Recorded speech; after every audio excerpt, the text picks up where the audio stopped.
यंदा श्रावणामध्ये 12 ऑगस्टला आलेली आहे अंगारकी संकष्टी चतुर्थी.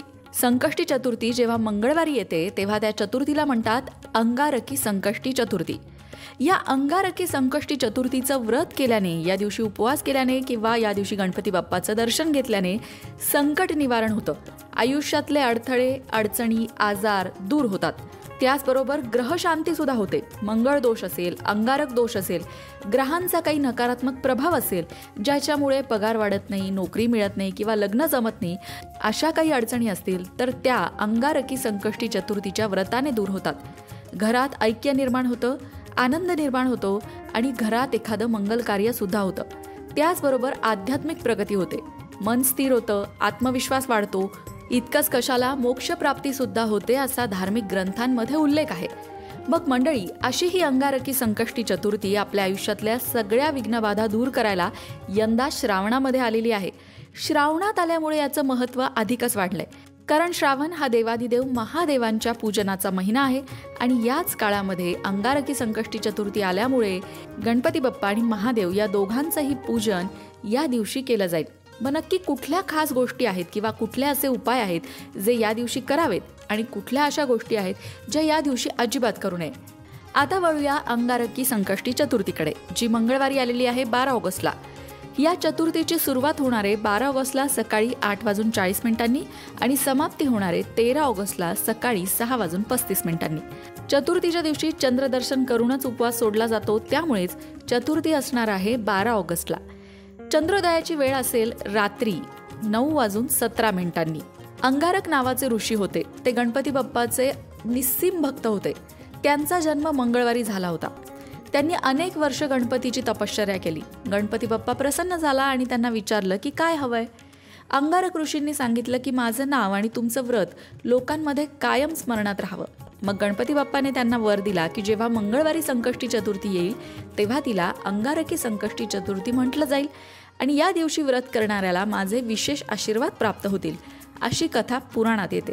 आता तुम्ही इतर कुठल्याही चतुर्थींचं व्रत करत नसाल तरी सुद्धा अंगारकी संकष्टी चतुर्थीला उपवास नक्की करा आणि गणपती बाप्पाचं दर्शन नक्की घ्या.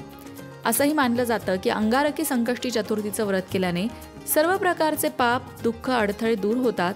आता दर महिन्यामध्ये जी संकष्टी चतुर्थी येते त्या संकष्टी चतुर्थीचं व्रत तुम्हाला सुरू करायचं असेल तर तुम्ही अंगारकी संकष्टी चतुर्थीपासून ते व्रत सुरू करू शकता.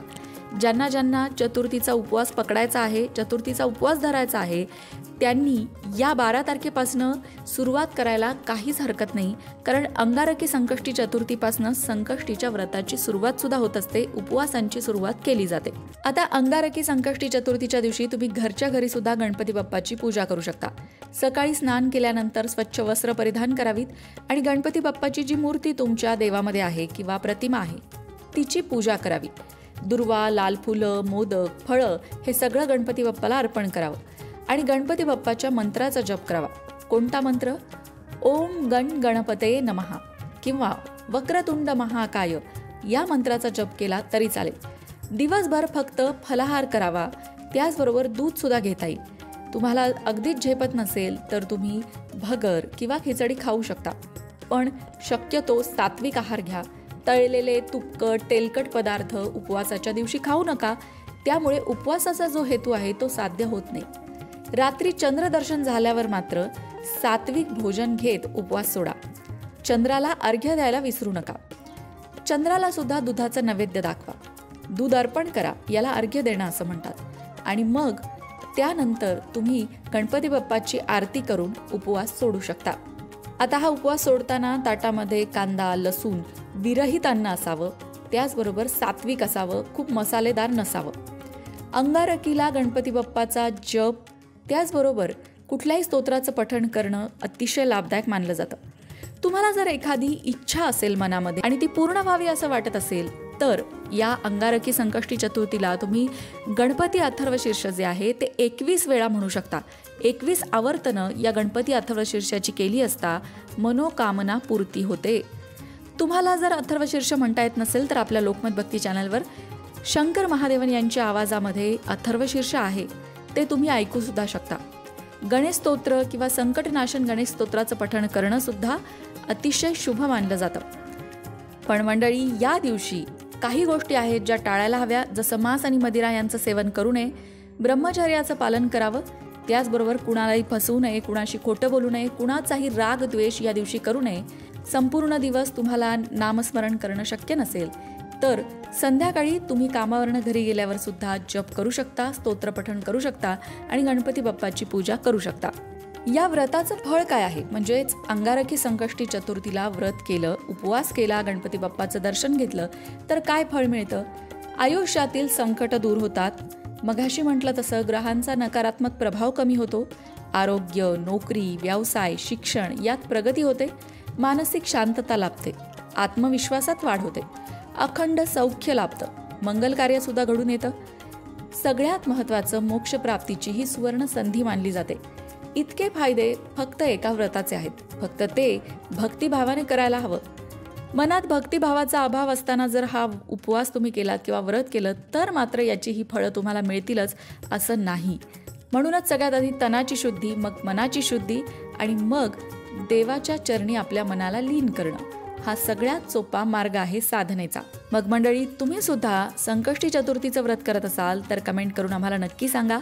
बरेच जण मिठाच्या चतुर्थी करतात. म्हणजेच काय तर प्रत्येक चतुर्थीला दिवसभर उपवास करायचा, काहीही खायचं नाही आणि संध्याकाळी गणपती बाप्पाला 21 मोदकांचा नैवेद्य दाखवायचा. यामध्ये एक मोदक मात्र मिठाचा ठेवायचा आणि नैवेद्य दाखवल्यानंतर ते मोदक उपवास करणाऱ्यांनीच खायला सुरुवात करायचे आणि तोपर्यंत खायचे जोपर्यंत मिठाचा मोदक लागत नाही. याला म्हणतात मिठाच्या चतुर्थ्या. मनोकामना पूर्तीसाठी या चतुर्थ्या केल्या जातात.